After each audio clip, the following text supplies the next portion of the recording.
महाराष्ट्र सरकारने निवडणुकीमध्ये आश्वासन दिलं होतं की शेतकऱ्यांची कर्जमाफी करणार, पण ती कधी करणार ह्याची तारीख सांगितलेली नव्हती. पण अचानकच आपल्या अर्थसंकल्पामध्ये महाराष्ट्र सरकारने कर्जमाफी शेतकऱ्यांना जाहीर केली.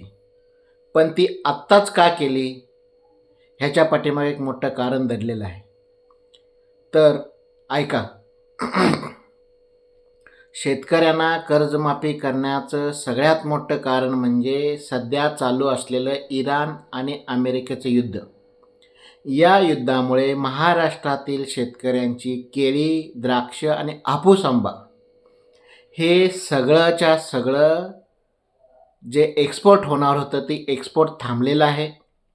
त्याच्यामुळं शेतकऱ्यांच्या मनामध्ये सरकारविरोधी भावना तयार होत होती आणि ती चर्चा कुठंतरी थांबवण्यासाठीच फक्त महाराष्ट्र सरकारने हा केलेला फार्स आहे आणि ही वेळ महाराष्ट्र सरकारने साधलेली आहे. याच्या पलीकडं ही कर्जमाफी पात्र अपात्रतेच्या गोष्टीमध्ये अडकणार हे नक्कीच आहे.